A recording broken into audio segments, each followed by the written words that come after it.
Happy New Year. So there was two big movies that come out in the month of December.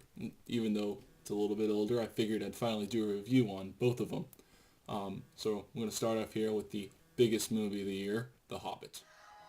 Trees like torches, blazed with So The Hobbit is the big prequel to Peter Jackson's massive The Lord of the Rings trilogy. There's a whole lot of controversy and news that came out about this movie, how it was originally going to be two movies, then he split it into three movies. And I think the biggest story that I had in my brain going into this was that people hadn't been liking it that much. All the reviewers, they all been saying pretty much the same thing, which was, oh, this is too long, this is too bloated, this doesn't make enough sense, the story's bad. And that was all I really could think about when I went into the movie. Except one of my good friends did recommend it. He's like, it's awesome. So it set something to mind, but I came into this movie genuinely worried. And then Peter Jackson completely proved me wrong. This movie is freaking awesome.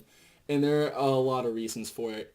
But the biggest one, I'm sitting there in the theater, and there's this big prologue at the beginning of the movie that kind of tells you what's what and who's doing where. And immediately it's got the same scope, it's got the same size, it's got the special effects, the big swooping shots. You see Erebor and you're like, there's no way they could top what they did with the last movie with Minas Tirith and Helm's Deep, and it looks like it belongs in the same world. It's just as big, just as grand, and you feel like you're in Middle Earth once again. It drops you right in the middle of it. So after the long, about 15, 20-minute prologue where it tells you kind of the story of the dwarves and the dragon and all that, then we finally move to Bilbo.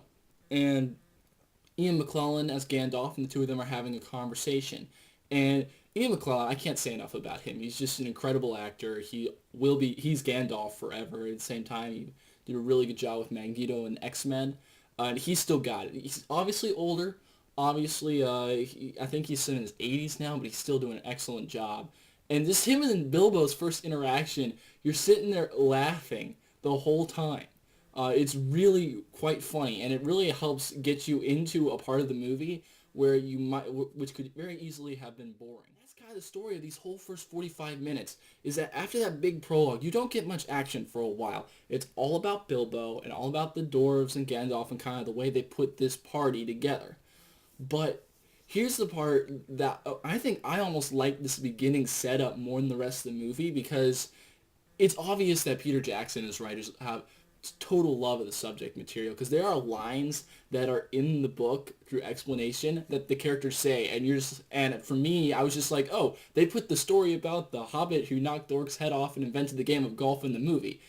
It's awesome. I love that kind of thing because I love the original story. So then we get on an adventure, and it's told in very much the same way Lord of the Rings movies themselves, where it doesn't scrimp on details.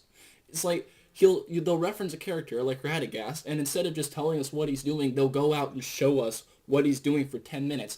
And that was what some of the reviewers really weren't liking. They're like, oh, it's poorly paced, and it doesn't make sense that it's jumping around all the time. And to that, I just say, did you watch the original Ring series? I mean, they did the exact same thing, where you'd be following this group of characters for a while, and suddenly, oh, we're going to drop them for a second and go see how this group of characters is doing. And it gives you a good experience because you see the whole picture. You're not just seeing it through, oh, Gandalf's going to tell him what's going on in Mirkwood. There's a scene in Mirkwood which shows you what's happening. And the special effects, they're really good.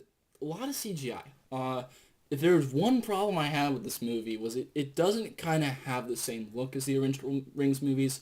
The orcs, the goblins, everything, they're all very CGI. Not bad. They all look good. But they don't quite match up with the original Ring series, where most of it was done through makeup and practical stuff like that. It's very, very CGI, especially the goblins. The goblins are incredibly CGI. But it's still cool, and it works. It really does. And I think Jackson might have even done it on purpose to give it a slightly different feel than the Ring series themselves. But it just kind of bugged me, because every orc is like, oh, he's big and strong, but he obviously isn't a real person in makeup. He's a digitally created creature. But the story moves on, and they it's a lot like the Rings film where it's a journey, so they're going from place to place, running into both monsters and allies all the while.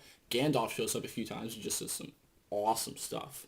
All the while, Bilbo's building a relationship with Thorin Oakenshields, starting to become a member of the group, and you get to know these dwarves. 4 or 5 of them you really get a handle on. A lot of the other ones, not so much. It's not incredibly well developed, but Thorin Oakenshield is really good. And the dwarves themselves as a group, you really do feel for them as they've lost their home. But the real person who carries the movie is the actor who plays Bilbo. And that is, of course, Martin Freeman, who is Watson in the British Sherlock series. He kills it. The best scene in the movie is really the one between him and Andy Serkis, and the two of them just do such an incredible job. And Andy Serkis is going to get a lot of the praise for that because, of course, Gollum is awesome, but Martin Freeman turns in a really, I think, underrated performance. He's really what makes the movie interesting, the reason you care, is because you do care about Bilbo. Um, and every scene he's in, he really is able to fill up and make interesting, regardless of whether or not it's slowing down or maybe not being as engaging with the story. You're watching Martin Freeman, and that is enough. The acting is excellent. The special effects are excellent. The action, there are several scenes that incredibly stand out. It's excellent. Doing what Jackson wanted to do in making 3 movies where it pays attention to the source material and really does everything. They do everything. And if you don't like that, then, well, I don't know what else to say. Why you should know you're going to be disappointed by that. Did you not watch the original Ring series? They did, where they tried to do everything and it took forever. But if you liked the Lord of the Rings movies, you will love this movie. You probably won't love it as much as you like the Rings movies because there's just not as much there. There's not as much epic action and not as high stakes. But this is a solid 4.5 out of 5 for me. There were a few little things that I didn't like so much. One of them was the super CGI of all the bad guys. There's not really a compelling bad guy in this. They introduced this really big bad orc, but he doesn't have much to do other than just wander around, look menacing, and send orcs and talk in Orcish. But other than those small complaints, this is just an awesome movie. It's a great ride, excellently done. Peter Jackson, I tip my hat to you, and I can't wait for the next 2 installments. So what do you think of The Hobbit? Leave a comment. Tell me what you thought. Did you think it was too long? Did you think it's matched up well with the original Lord of the Rings series? Just let me know what you think. And if you like this, just hit the subscribe button to see more.